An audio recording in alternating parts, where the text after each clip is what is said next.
नमस्कार दोस्तों, हमारे YouTube चैनल पूजा पाठ कथा कहानी में आपका स्वागत है। आज हम लोग इस वीडियो में जगन्नाथ भगवान से जुड़ी एक पौराणिक कथा को सुनेंगे, जिसमें हम यह जानेंगे कि भगवान जगन्नाथ जी को खिचड़ी का भोग क्यों लगाया जाता है। वह कौन सा कारण है जिसके कारण भगवान को खिचड़ी का भोग लगाया जाता है। भगवान जगन्नाथ जी को खिचड़ी इतना अधिक प्रिय क्यों है, यह भी हम आज इस वीडियो में जानेंगे। और यह भी जानेंगे कि भगवान जगन्नाथ जी की मूर्ति से आंसू क्यों बहते हैं, यह भी हम इस कथा में जानेंगे। तो आप हमारी कथा को पूरी जरूर सुनिएगा।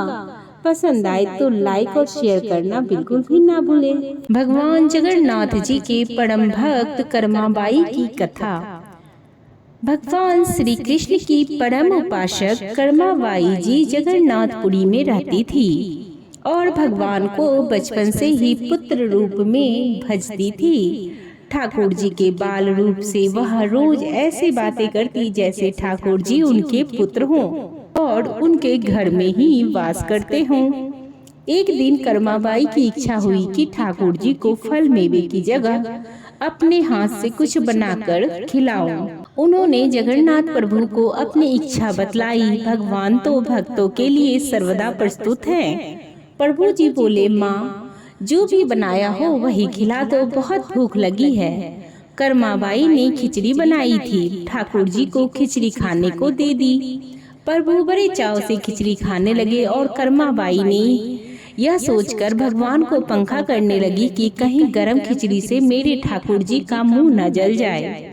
संसार को अपने मुख में समाने वाले भगवान को कर्माबाई एक माता की तरह पंखा कर रही थी और भगवान भक्त की भावनाओं में भाव विभोर हो रहे थे।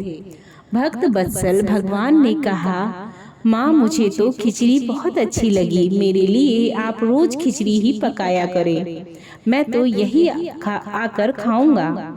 अब तो कर्माबाई को रोज सुबह उठती और सबसे पहले खिचड़ी बनाती, बाकी सब कुछ बाद में करती। भगवान भी सुबह सवेरे दौड़ते आते ही कहते, माँ जल्दी से मेरी प्रिय खिचड़ी बुलाओ।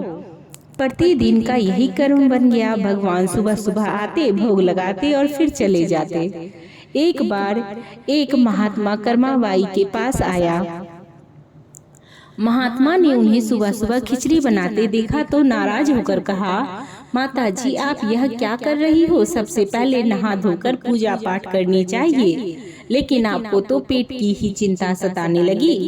कर्माबाई बोली, क्या करूं महाराज जी, संसार जिस भगवान की पूजा अर्चना कर रहा होता है वही सुबह सुबह भूखे आ जाते हैं, उनके लिए ही तो सब काम छोड़कर पहले खिचड़ी बनाती हूँ। महात्मा ने सोचा कि शायद कर्माबाई की बुद्धि भ्रष्ट हो गई है, यह तो ऐसे बोल रही है जैसे भगवान इनकी बनाई खिचड़ी के लिए भूखे बैठे हुए हो। महात्मा कर्माबाई को समझाने लगे, माता जी तुम भगवान को अशुद्ध कर रही हो, सुबह स्नान के बाद पहले रसोई की सफाई करो, फिर भगवान के लिए भोग बनाओ। अगले दिन कर्माबाई ने ऐसा ही किया। जैसे ही सुबह हुई भगवान आए और बोले, माँ मैं आ गया हूँ, खिचड़ी लाओ। कर्माबाई ने कहा, प्रभु अभी मैं स्नान कर रही हूँ, थोड़ा रुको। थोड़ी देर बाद भगवान ने फिर आवाज लगाई, जल्दी करो माँ, मेरे मंदिर के पट खुल जाएंगे, मुझे जाना है। वह फिर बोली, अभी मैं रसोई की सफाई कर रही हूँ प्रभु।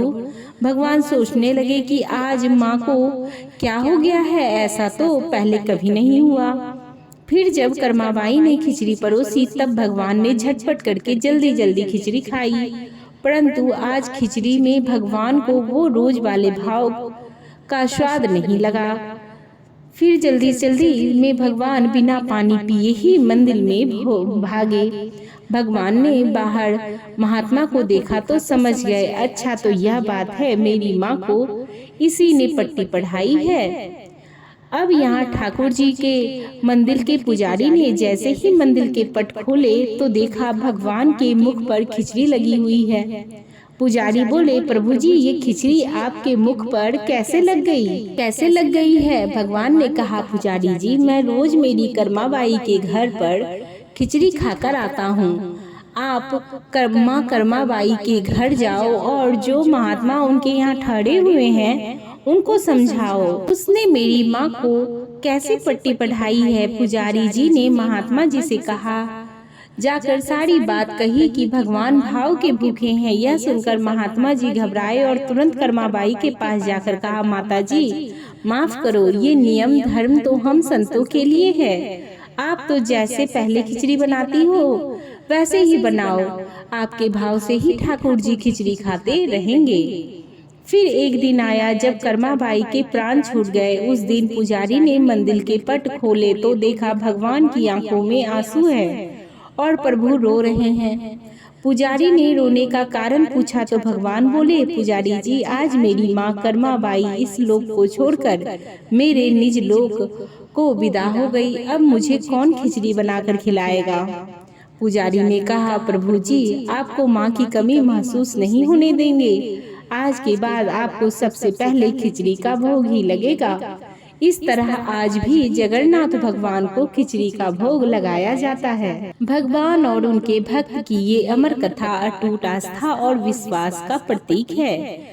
ये कथा प्रभु प्रेम के स्नेह को दर्शाने के लिए अस्तित्व में लाई है कि प्रभु सिर्फ सच्चे और पवित्र भाव के भूखे हैं।